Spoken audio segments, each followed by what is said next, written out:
Hello, hello. We're live. How's it going? Hello? Altamash? Mr. Jones? Hello, everybody. Hey, if you could just drop a line, good morning, and Mole. If you could drop a line and let me know where you're joining in from, that'll be awesome. Hey, Philip.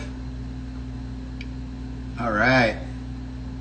Good morning, evening, afternoon.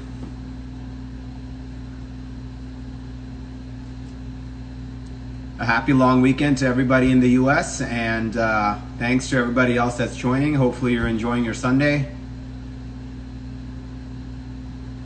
Awesome. We'll give people another minute here before we get started. Good morning. Good morning, LA. Arizona's in the house. Germany. All right, Philip.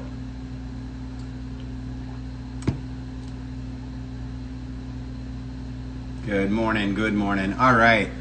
You know, well, people will trickle in. I always like to try and start things on time. So once again, thanks for joining. I know it's been a little while since we did this last session, but it's a pandemic. So first and foremost, I hope everyone's safe. Everyone is, their families are safe, friends are safe. And, you know, you're continuing to take the precautions that locally your governments require. I know parts of the world have started to recover from this. Unfortunately, in the U.S., we're a little further away from normalcy, but hopefully things are trending in the right direction. So without further ado, you know, one thing I wanted to just mention before we pull this next guest in, and I think because of the lag on Instagram, last time my chat with Ben got cut off in the end and people didn't hear this. So I wanted to start with this today. So the guest that I'm about to pull in today, Tommy, I think one thing that I want to, on this, having been on Instagram about 2 years now, kind of sharing my passion for horology and learning a lot from everybody here. I think this is truly a community, and I wanted to re-emphasize that today. As I'm going to pull Tommy in, you know, I've only ever met Tommy once in person. Actually, one of the very few people that I've met in person in this community that has been formed around me that I'm so thankful for. And that was about 2 years ago, you know, but we've kept in touch, and here we are today, you know, talking about our passion. So without further ado, I'm going to pull Tommy in and let's get this started.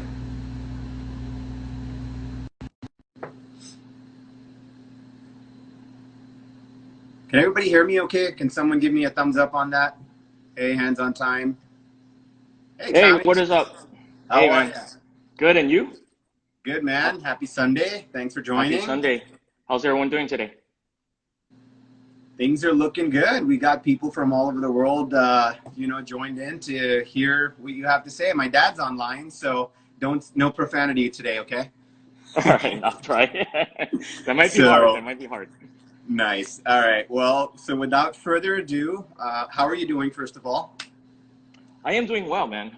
You know, just staying safe, and you know, just you know, honestly getting a little bored at home. But you know, we go out every now and then. We might go to the beach later on and get some sun. So Awesome. yeah, Awesome. yeah. Good for the You? soul, man. It's a long weekend. Yeah, for All sure. right. So I know that people want to hear from you. So let's get started. Do you want to just, you know, the first and foremost question I'm sure you get from everybody and everyone's curious about is why watches and how you got into it. I know you're also a big car person, but we're gonna maybe there's a common theme there. But how about you get us Yeah, started for with sure. what got you into timepieces? Yeah, you know, my whole story, you know, just I think a lot of people, right? You know, it kind of started with my dad, right? I remember vividly, you know, as a kid, my dad, you know, had a couple watches. He had a Rolex Datejust 1601 and an Omega Speedmaster. And I have no idea what reference the Speedmaster is, but I just remember vividly, you know, just spending hours. So let me backtrack a second. So the date just, my dad would just pull it out for special occasions. So it lived like most of his life in the bank safe. I remember just growing up, I literally had seen it like just a handful of times, right? Just pulling it out, but it was the handful of times was always related to something with me, right? Like my high school graduation, the ceremony, you know, when I finished college, you know, stuff like that. So But my dad also had a Speedmaster that he'll wear, on the weekends and stuff. And I just remember, and one day my dad told me, "Oh, this was the same watch that the Apollo astronauts used when they, went to Awesome. the moon." So in my innocence at the time, being 4 or 5 or whatnot, I literally thought that was like the watch. That was like Neil Armstrong's watch on his wrist, and somehow my dad like got it right. It didn't occur to me that, oh, these things are like mass produced and there's millions of them floating around.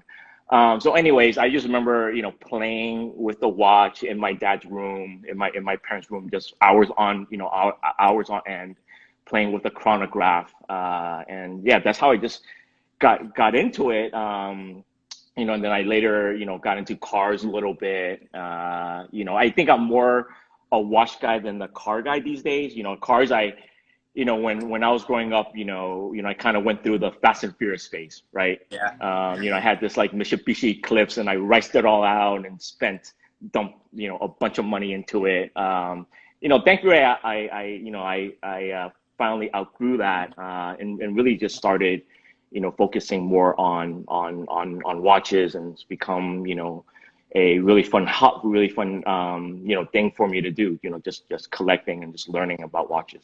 Awesome. I mean, anyone that's into watches who hasn't fallen in love with the moon watch, right? Like we all wanted to be astronauts, Yeah, and exactly. especially people our age. Not, I don't want to age myself, but Right. yeah. And again, collecting watches is a little bit easier than collecting cars. But without like Yeah, what I want to start with today is like I think the story of your dad's Datejust that you just referenced is pretty amazing. So I think it is a fantastic place to start to kind of get grounded and also just get people an for idea into sure. like I'll say your roots into collecting watches, which is a pretty incredible story. So if you don't mind, we could start there.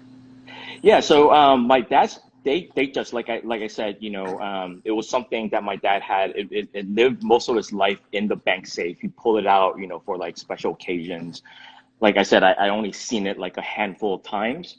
And then, my dad passed away in 2002. And, the date just was nowhere to be found. Didn't know where it was. It wasn't in the bank safe anymore. My mom didn't know where it was. And then fast forward to maybe, what was it, 2, 3 years ago, I went to Miami, and that's where my mom and dad were living, and my mom still lives there. So I went to Miami to go to the storage unit to kind of clear out some of my mom's old stuff, right? She was moving and she didn't really need the storage unit anymore. So it was like my wife, my kid, and I were there, cleaning things up. And I opened this box, and I recognized that it was stuff from my dad's desk. Just, I mean, random stuff like notes and pens and papers, and the very bottom, like just in the corner, was this. So my dad's date just was there. It didn't have the strap. It had the original bracelet. And I found the freaking watch. It was just, I was floored. I was just like, oh my effing God, right? So it was like, just like that moment, I was just like, oh my God, this is insane. I found my dad's watch, and I winded it up, and miraculously it was running. I have no idea on the service history. I do know it needs service, and I was actually going to take it to get service this year. But now, with everything going on, I'm going to wait a little bit until, all this has passed. But it's still running. It's running okay. I think it's like, per day, the accuracy is like off by 15 seconds. But Right. So anyways, yeah, I but mean, 15 seconds aside, right? So if I may ask you a question there. So yeah, go ahead. how long did you think this watch was lost? I have no idea. I mean, the last time that I saw it was in the late 1990s, probably 20 years ago, between the time that I saw it last and to the time that I found it. And I have no idea what had happened since then, how many times my dad had worn it. I had saw it, when I finished up college. That was the last time I saw it. So for 20 years, you thought your dad's watch was lost, and then one day Yeah, you it just was like randomly in found it. 1996 was the last time I saw it. Incredible. Yeah, the You know, spring of so 1996. So. that is to me, I think I can relate to that in the sense that, finding something. I was very fortunate that a couple years ago on my dad's 70th birthday, he gave me the watch that he wore for 30 some years. Oh Right. So wow, like yeah, having that family heirloom right. and finding it when you thought it was lost has got to be just an incredible, incredible feeling. And I know I saw a couple comments here where people saying it still looks like it's in great condition. If you don't mind putting it up Yeah, one more time, just yeah. Let me let for me let me take the iPhone off the stand here and flip the camera. Here we go. So you can see it here. I mean, it's in really good condition, wow, So incredible. it has the, obviously like the open six and the open nines. It's on 16 right now. I actually, this thing, it doesn't have a quick date set. So, I when I wear it, I often don't even bother setting the date because it's a pain in the ass sometimes Yeah, to for sure, go for through it. sure. But whatever. Awesome, But awesome, yeah. man. I don't have to ask, but I know that's the cornerstone of your collection, and I hope that it keeps functioning and stays that way because that, no amount of money can get you a timepiece that your dad wore, right? Like it just doesn't matter how much money, time, effort you spend anywhere. That's just never going to be something you can gain. So, Yeah, congratulations on yeah, finding exactly. that. Yeah, no, for sure. And thank you for that. I mean, I think in this hobby, what I found is actually, there's, you know, to me, it's sometimes it's unfortunate, right? Like there's been, a lot of focus and talk around money and value and stuff like that. And I think, this is just one example where, the watch itself, I think, a vintage Datejust, in terms of value out there, is probably one of the I think better, in terms of value, like, more affordable, right? I mean, it's still, like a sub $5,000 watch, so, affordable in the relative term. But yet, I think, for me, this is like not about, how much it's worth, in terms of money, but, really sentimental value, right? And I think the sentimental value of this is priceless. And one day, I'm going to pass this on to my son, and hopefully he's going to pass it on to my grandkids, right? And and I have this, it's in pretty good condition, and and I have it on a Hermes strap that I usually wear with it. I actually got this a few months ago before the pandemic. So Awesome, yeah, awesome, good man. stuff. That's incredible. What a way to start the conversation. Thanks for sharing that.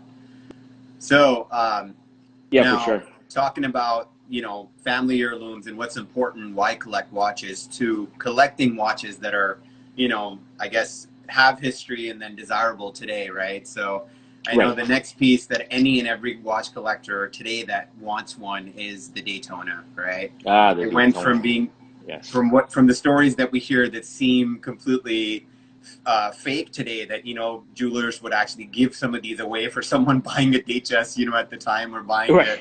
the date from when it was launched to what it is today. Yeah. um, and you've got the more, what I'll consider the more desirable of the two, based on the dial configuration today. So, and again, you have an amazing. What I love about this is we all have stories about the pieces that we have, and you again seem to have like an incredible story with this Daytona. So, how about we dive into that one? Yeah, I mean, all my pieces really have like a story and some sort of, significance, right? So I have this the modern latest Daytona, and obviously in white here. And the story behind this, is when, they first announced it in Baselworld, and correct me if I'm wrong, 2016, right? I believe, or 2017. Anyway, I no, I think it was 2016. They announced it in Baselworld, and I was like, oh my God, this is the what, this is the one that I really want. But I knew at the time it was going to be really hard to get. Like you mentioned and you implied, we've all heard the kind of the legendary stories, right, about people being on wait lists and for like decades and stuff like that. So anyways, at the time, and this is probably like one of my biggest advices for other collectors out there is, if you're gonna buy watches and buy have like a somewhat of a significant amount of watches, try to buy it all from like one or two guys, right? Like one or two dealers, meet them, talk to the owners and like for me, I'm not like the type of guy that would go in and I'm not gonna randomly go in and kiss their asses and give them gifts and stuff like that. But if you focus on buying your pieces from like one or two guys, eventually you get increasingly more access, right, to certain things. So, and I luckily had the foresight to buy most of my watches up until that point from a couple of dealers. And I by that summer of that same year, I got my name on the list at these two dealers that I normally work with. So a year after that, one of the dealers called me and then they said, "Hey, we have a black one in. Do you want it?" And I was like, "Oh no, I really want the white one." And looking at my collection, I already have a lot of black watches, so I passed. And then I waited and I waited and I waited some more, and it was late January 2019, last year. The other dealer, the second dealer, called me and the guy, and my contact there, he loves to joke around. So he's like, "Oh, I have great news for you. I have a Daytona." And I'm like, "Oh my God, that's awesome." He's like, "Oh no, but it's not the one that you put your name on. We have a pre-owned one, the prior generation, the 500 in white. We have one in white and we have one in black. Do you want it?" And I'm like, "Oh, well, what about the one that I have the one that I put my name on? I'm not really, And he's like, "Yeah, that is not in yet. Whatever. We'll see. And but if you're interested in one of these, we can get you into one of these." So I was like, "Okay, well, let me take a look." So I kind of debated for like a couple hours and I was like, "Okay, I'll go for the white one." So I got the white one. I remember it came in, it arrived by FedEx on a Thursday. And and I saw the watch and I was like excited, but when I first saw it, and mind you, it was the prior generation with the white dial, silver subdials, right? So like the silver subdial rings Mm-hmm. and with the silver bezel. And I was like, I didn't really connect with it, to be honest. And I was just like, "Oh my God, like, I think I might have made a mistake. I'm not sure about this. The color's a little bit off. I'm not quite sure." So, but I was still excited because, it was like a Daytona, right? So I was like, Tommy, okay, maybe, if I may ask a question, so you yeah, you let go of the ceramic black, yes. but then a few months later you got a call. So for you, the dial Or a couple of configuration was years later, important. like a year later. Oh, a year Like later. yeah, So the like a dial couple of years later. configuration was important, and that's why you chose the previous generation white, or at that point you were just fed up? Like, which one was it? Because I know It there's was it that was aspect. honestly both. It was honestly both. I was like fed up of waiting. I'm like, I'm never gonna get this fucking watch. Sorry, I'm never gonna get this freaking watch. And when the guy told me he had the white one or the black one just in the prior, and I really wanted the white, and I'm like, all right, I'll just get the white. But in that prior generation, in my opinion, now looking back, I think black is the color to have. And I'll tell you why. I think I finally nailed it down over that weekend. Is that the white with the sub silver, or sorry, with the silver sub rings, and the silver bezel, it just resulted in visibility issues, right? So for me, like I want to have like these watches, but at the same time I do use them to tell time, right? That's the basic function of owning a watch. And at the same time, that one, like it just had like a lot of visibility issues. So I was like, I think we're just gonna sell it. I'm not sure. And then I was like, okay, well, I'll just keep it and see in the next week. And then that following week, I had to go to Dallas, Texas, for a business trip.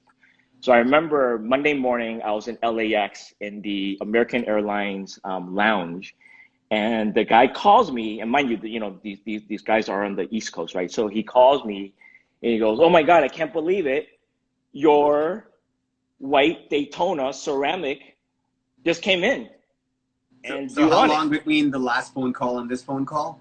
It was literally like I had gotten the other watch on Thursday, and it was like that following Monday, like 4 days had passed. So I'm like, so obviously it's like one of those things where, like someone decided, oh, he may have like reached like a spending threshold. Let's give him, what he wants, right? And the watch could have been like sitting there in the safe the whole time. I don't know the story. Anyways, he was laughing. And I'm like, are you kidding me? Like after I just, spent what I just spent, So, hey, and Tommy, he like, Tommy, real quick. So there's a question that came up, and I think Korea yeah, has go ahead. sold this asset. He's like, the 80 called you to offer the watch you didn't want, and you bought it, and then they called you for the one you wanted. That's exactly what happened, right? That's pretty much what happened. Yeah, pretty much what happened. So then the guy was laughing, and I was like, "All right, let me see what I can do. I have to get on this plane." So I remember I get on this plane. I landed in Austin, Texas, for a quick layover, and I went to the lounge. I was making calls. I was trying to sell the watch, right? So I was making calls. And I actually found a dealer, a gray market secondary dealer here in LA, who agreed to take the watch, and he agreed to take the watch for more than what I paid for. Oh, So I ended up making, a little bit, off of it. So then I called my wife. I had my poor wife go out there, take the watch there, and and they paid her and deposit the money. And then I was like calling the dealer to figure out then what to do and the logistics of everything. And yeah, and then I got the, well, not me, but my wife then got the watch the next day. I remember literally like going on board the airplane and like doing a little bit of negotiation, right? Because at the time, the dealer, and it wasn't like a price thing because you just have to pay full price, but they had actually wanted to hold back the warranty card, and I was like, no, I'm not gonna accept that. And I was like, look, and I was getting on the plane. The stewardess is coming to me like, hey, you need to stop talking on the plane. We're gonna take off, right? And I'm like, oh, just give me one more second. It's important. like this is Yeah. important. Right, this is important stuff here. I'm conducting business. So then we, so then they finally relented after I pushed back, and I got everything that I wanted. And I remember like making the flight order. I was so excited. I got on the plane's Wi-Fi midair, and I paid them midair on the Wi-Fi of the plane. Got the watch the next day. And yeah, and I didn't actually see the watch in person until like Thursday night of that week, or like Friday morning, or something like that when I came home.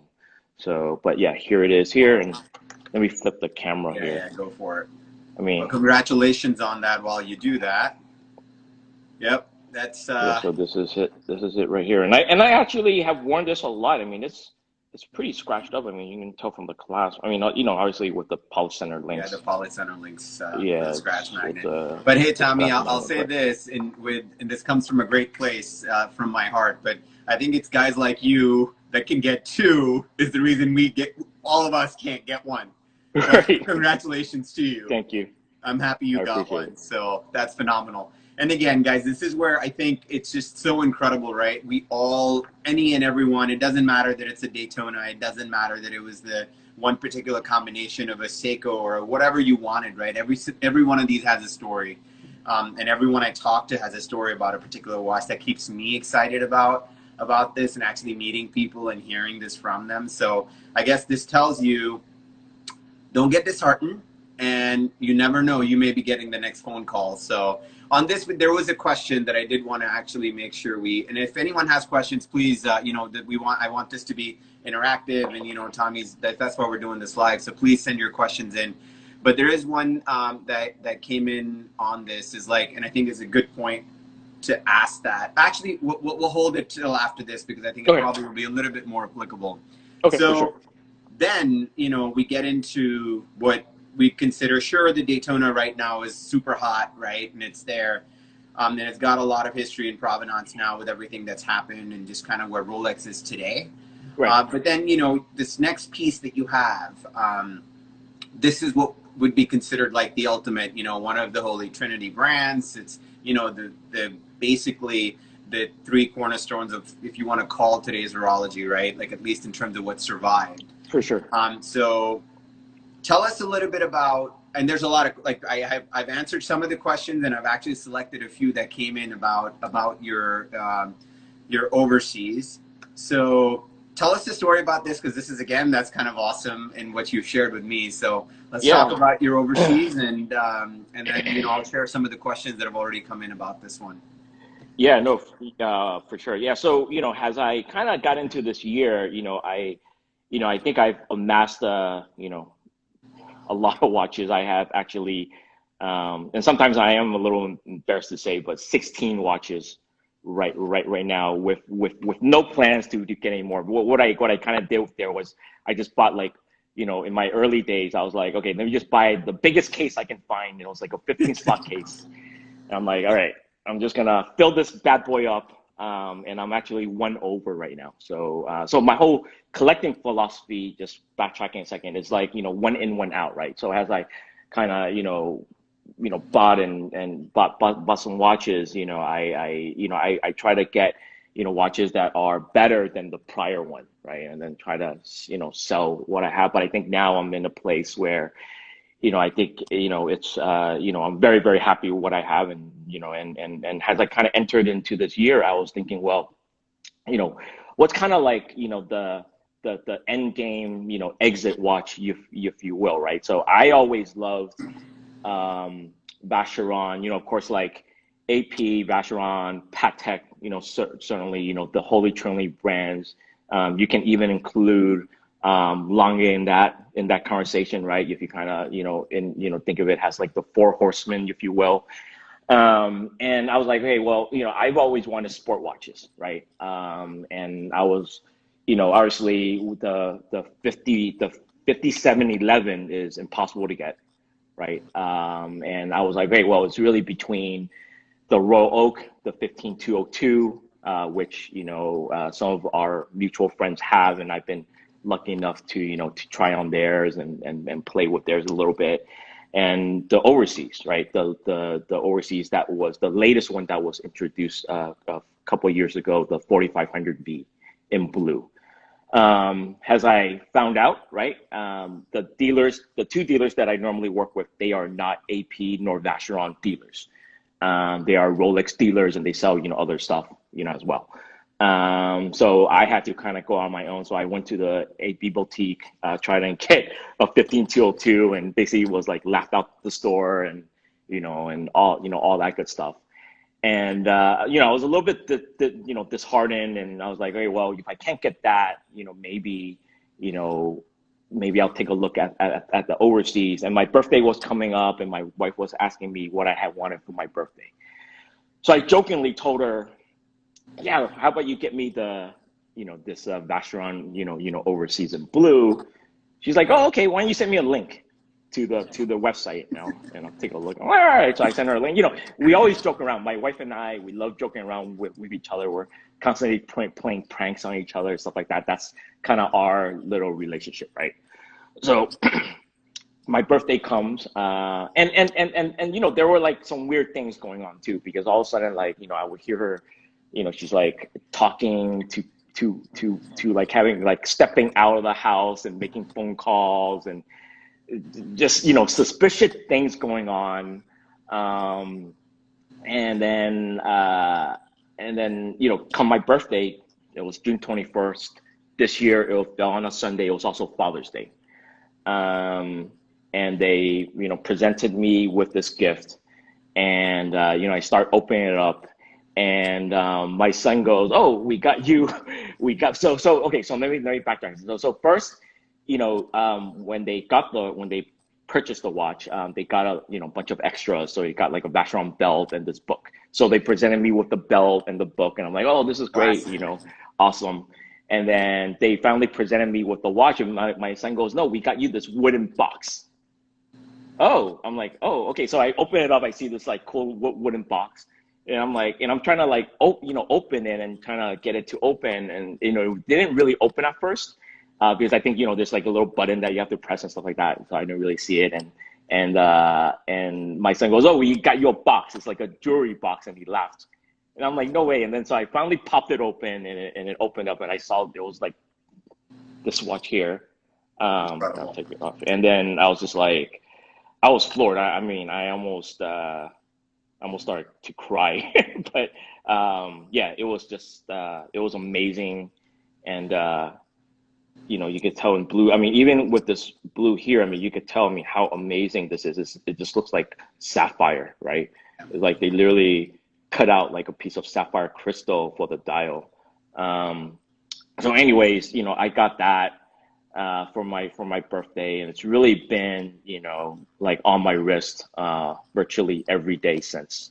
I've been, wearing this for the past couple of months, 2.5 months, and I absolutely love this watch. And now, after spending some time on it, I mean, I still love the 1520202. Don't get me wrong, but I really think this is like, the watch right now. I mean, I think that, with pricing the way it is and whatnot, and difficulty in getting, some of the other ones. This one, is, fairly available, right? This one was purchased at the Beverly Hills Boutique. So I know the boutique itself because I think, a lot of people have asked me, hey, can you help me get one? I know that they're all out right now, but they are taking orders, and the orders, the wait list is like a very much like a real thing. And Sure. they're not like, requiring that you're a prior customer or buy, a bunch of like watches that Yeah, you yeah, don't of really course. want and stuff like that, right? So, Awesome. So, Tommy, if you which is don't cool. mind, I think one thing I want to point out is like the dial on this particular watch is just absolutely incredible. If you don't mind flipping your camera and kind of just showing that, it's got this iridescent blue with that's going on. I know it may be a little bit hard to see, but like we see it. Hopefully, you guys can Yeah, see I'm it trying my too. phone. Like if you haven't seen one of these in person, this is very reminiscent of the Chronomet Blue from Jorn, but I think very different at the same time. It's lacquered. It's got like this old um, pipe hand situation going on with like a recess where all the markers are. I highly recommend everybody to go see this particular watch in person. Just for this, I'll admit I may have cheated. I actually went into the Vacheron boutique yesterday just to go experience this one more time because I was so excited about the conversation today. And it is just absolutely, absolutely incredible. So if you guys have a local boutique, go in and definitely experience this watch in person. It is something else. Yeah, yeah. I mean, to add to that, I mean, the dial is really everything, right? And I'm so glad, I got this in the blue. I mean, it just looks like, like a cutout of a sapphire crystal.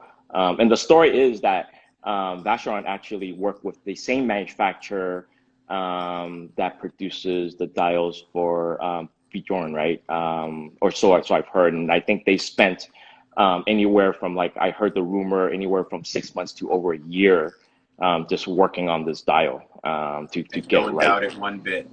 So yeah, I mean, this thing is just crazy, and flipping it on the back.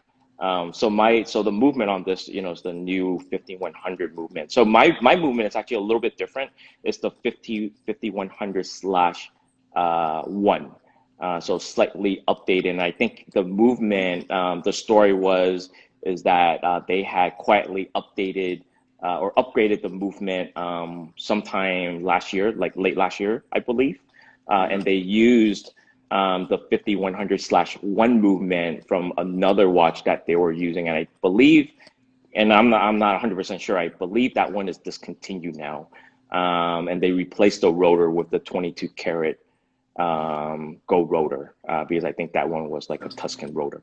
So I mean, it is just, but this watch is incredible. I mean, yeah, um, like uh, and you just mentioned, you guys should definitely go out if you have a boutique or dealer that sells Vacheron. Just go out and check it out for yourself. It's Tommy, do you really, want really to amazing. quickly walk everybody through the quick change strap as well as the easy link? Because I just think that's another thing that they've done with this particular watch that takes the versatility of this, just kicks it up a notch. Yeah, for sure. Let me let me flip the camera back. So I'll try to show this as best I can here. So through this little hole, you see this, like, there's a little button right here where my finger is. So right there, if you kind of press that button, the thing just comes off, and There you go. Voila. It's So so easy. super And easy, right? And I mean, the watch itself comes with two other straps. So it comes with like a, mine comes with a blue rubber and a blue like alligator strap. And yeah, so I mean, it's really like three very dramatic different looks, in my opinion. Yeah, and I think it's like really, really cool. I think it's like, it's three watches in one, and then that's how I kind of like sold it to my wife, right? When I told my wife jokingly that I wanted this, I'm like, yeah, it's a great deal. It's three watches in one. So awesome. And so then you that's want to something also you can tell show, your spouses. awesome. Do you want to also show the easy link in this? Because I think that's also something they did that's so clever, right? That it's on both sides Yeah, so on it's the it's like clasp. a friction based thing. There you So go. you kind of just like pull it. Let me see here. So I just pulled it out. You can kind of see here. So that indentation is out right now, and if you push it back in, I'm trying to do this. See, I just push There it you back go. in. Yep. Yeah, Pull it out now. Maybe we can see it a little bit better. yeah. So Yep. here There we you go. go. So this is on both sides. So like, Yeah, if this is you're on on a both. plane or you're in a humid environment, you can actually Right. get that easy link extension on the bracelet as well. Yeah, yeah, for Uh, sure. Like, like today's like going to be like 110 here. So, yeah, so I think this kind of makes for like, a quick toolless, very pain and easy way to kind of, open it up and resize it to be a little bit bigger, has your wrist expands during the day and whatnot. so So I Tommy, think there's a it's really, question really that cool. came in. Francis wants to know if the center links on the bracelet are polished. No, they are not. It's brushed. It might seem on the video that it is, but I mean, well, let me take that back. There is some polishing on the links because there's like there's beveling on the side, so like the beveling right on the side there, that's polished. The sides of the bracelet that you can see is obviously polished, but the entire top finish is not. And this watch is also, from what I understand, um, either all of it or the majority of it is hand finished. So, and then the bezel is also polished here. So, and it has a lot of, because the logo of Vacheron is this cross, right? So it has a lot of that design cross motif across the entire watch, the bracelet, the bezel, definitely, of course, like the crown you can see here. So, Awesome. yeah. Another one for you, Tommy, and watch us roll. It's ideal because he actually does own a Santos as well. So there's a Yeah, I do. question that came up that's saying, is it similar to the Cartier Santos, the new Easy Link that they have, right? So how would you compare it to that? It is, and I have actually the Santos here. Um, so I have the Santos that I have here. So the Santos, if you guys can see, there's like a dark gray button right there, Yep. and then you kind of depress that, and that one, is how you remove the link. So it's exactly, virtually the same. It's But virtually the the same. Santos, if I'm not mistaken, allows you also a removal of the links with like those individual links with a button. The Vacheron doesn't do that, right? Yeah, no, Vacheron uses screws. Got it. So every single so the cool thing about Vacheron is that the the entire bracelet, all the links in the entire bracelet has screws. So you could, so it's made to size to fit really, if you have a very small wrist to a very large wrist, right? So everything is all screwed links. The Santos itself has, and I'll try to show it. If you could Yep. see here, there's like a little kind of circular button, and you need, I Hmm. mean, you need something. I mean, if you have like long fingernails, you probably could press the button. I don't right now, but you could probably need like a toothpick or a little paper clip, right?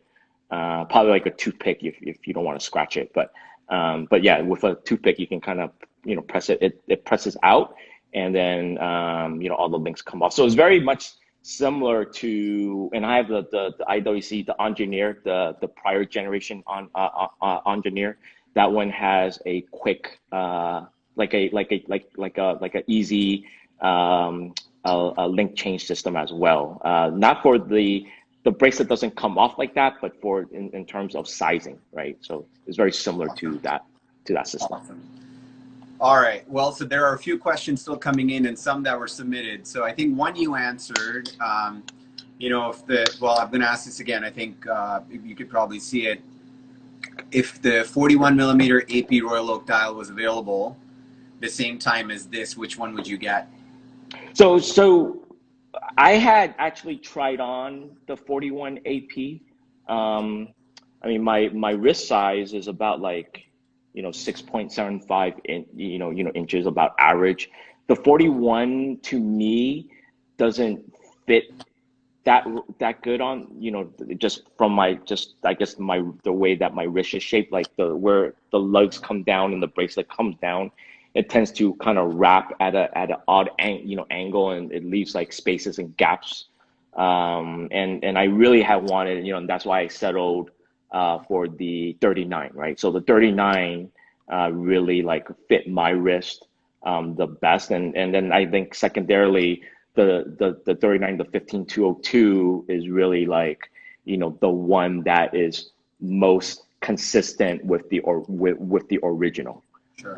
So that was, a secondary reason why I really have wanted, that one. I think to answer the question, if that one was available versus the Vacheron, I don't know. I mean, if the 202 was, just as easily to be just, you can walk into the boutique and buy it. I mean, it's hard, right? It's a toss up. I mean, I think a lot of watch collectors will end up saying, just get both, right? But I mean, I think that, comparing, that watch versus this, I think that, just feature wise, I think this watch, the one thing that it lacks that you guys should know, it doesn't, the second hand does not hack, right? So that's like one feature. To me, that's a very minor thing. I'm not like a stickler for accuracy and stuff like that. And having a couple of Speedmasters, that do not hack either. I'm used to that, right? But if you're not used to it, then that could be a little bit disappointing.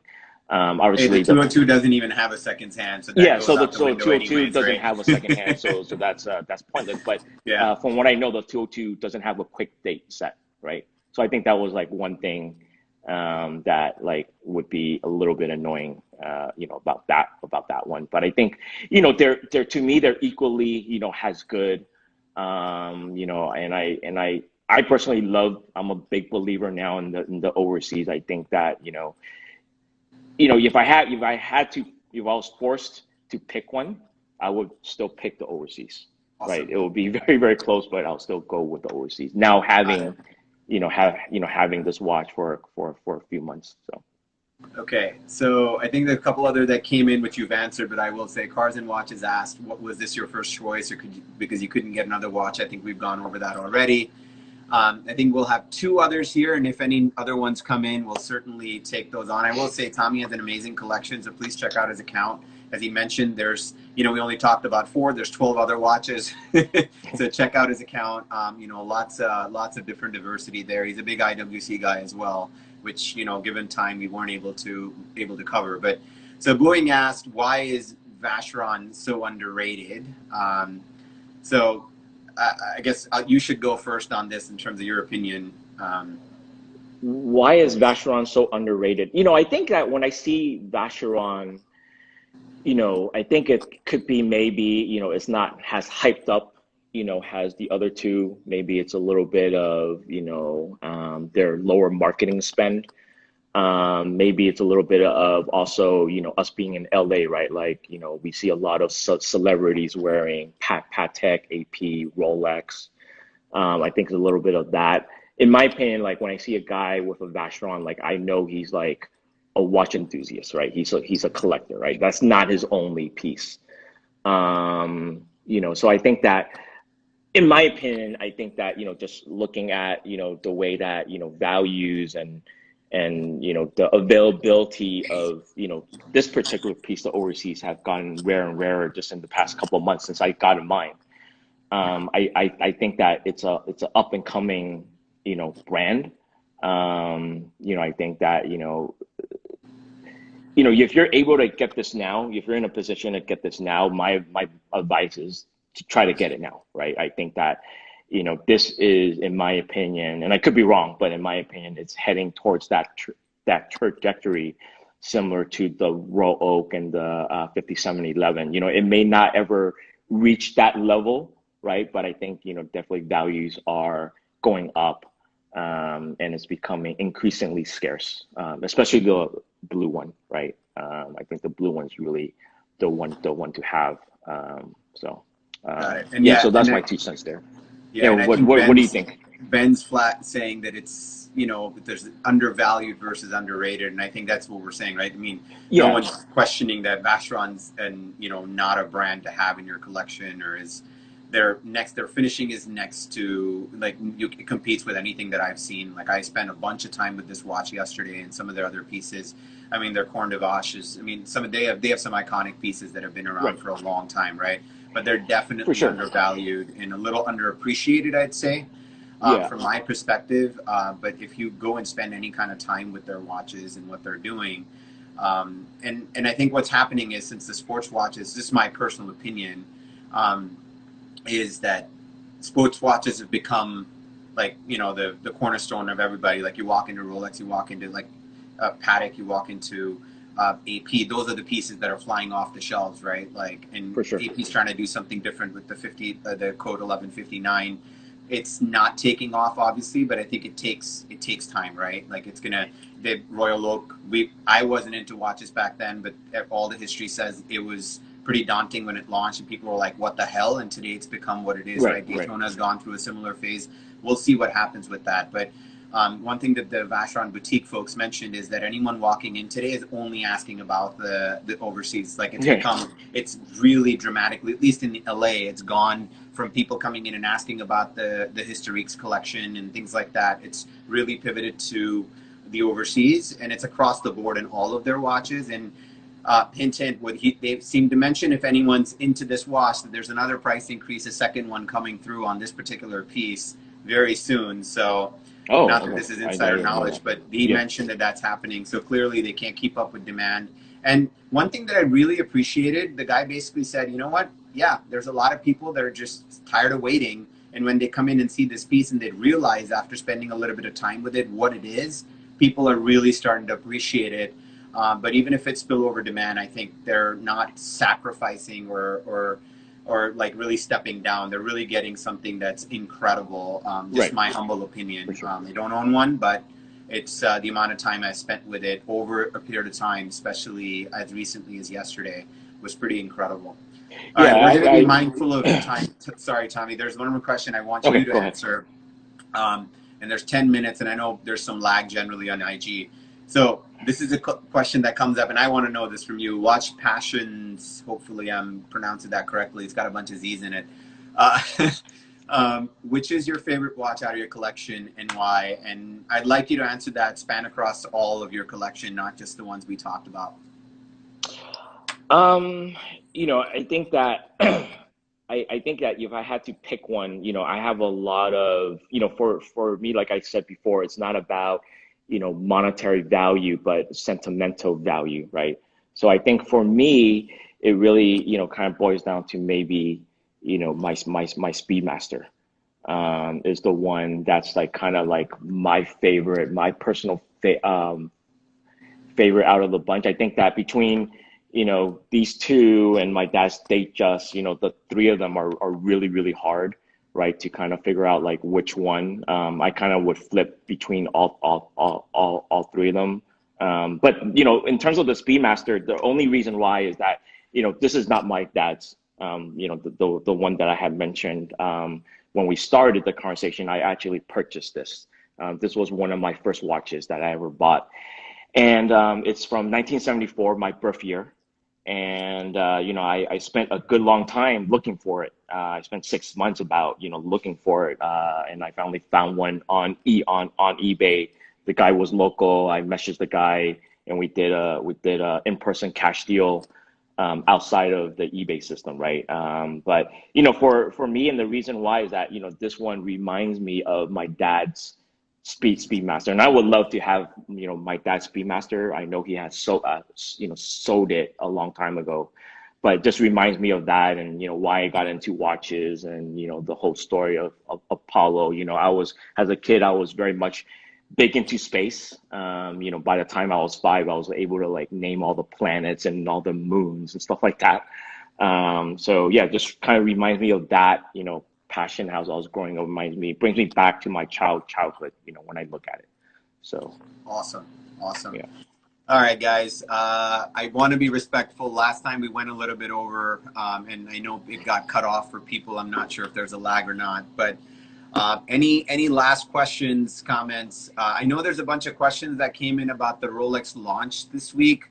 I've tried to answer those to you guys directly. I also said that, the whole internet was blowing up with all the pictures of Rolexes, and I wasn't going to just repost everything. But one thing that I will say, there's a couple questions that came in, and maybe we can wrap up with this, Tommy, if there's no other questions that comes in today, is please go first. One piece, if there is a favorite from what got updated, released this week, what is it for you? One watch. Hands down, the Tiffany colored OP. Hands down. Like, I already have a sub, the now discontinued, I call it the Fat Boy sub.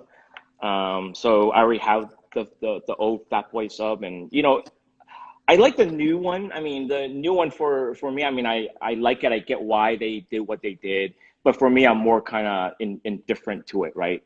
Because I already have a Submariner that I like. I personally love the more muscular look, the bigger lugs of the prior generation. And of the other one, really for me, my favorite, hands down, is that Tiffany blue OP that they launched. And I generally just love like the new colors. I think Rolex, kind of found their way back to like, it's like, to me, it's very reminiscent of the Stella dials, right? 100%. It's almost like a homage to the Stella dials. And I know, and I'm using the word homage in like the truest sense of the word, not not like a homage that is thrown around in the industry, right? But to me, like, that is my absolute favorite out of the bunch. I'm glad to see Rolex kind of getting back to being, experimenting with colors a little bit more and having just fun, right? And having like these bold, very vibrant colors in their lineup. So awesome. My answer is the same. I actually was able to see the yellow, the red, and the green in store. That one is not available. From what I hear from the ADs, that one's the hottest one that everybody wants in 41. yeah, And I saw the yellow. It actually looked pretty good. Wasn't the biggest fan of red yesterday. The green, actually, even though people are like in pictures, doesn't look. They're all kind of matte colors, but in the light, they have a little bit of sheen to them. I think they'll do really, really well. But to me, this was an OP show as opposed to a sub show. So yeah, we have the same answer there. One question for you that just came in from Case and Movement: what size would you go with, 36 or 41? For me on that one, I mean, I have to see it in person. I think probably the 36.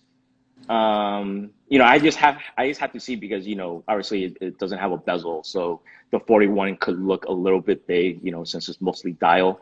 I'm personally, and I don't know if my wife is actually watching this live, but I'm personally maybe in the future planning to get something for her.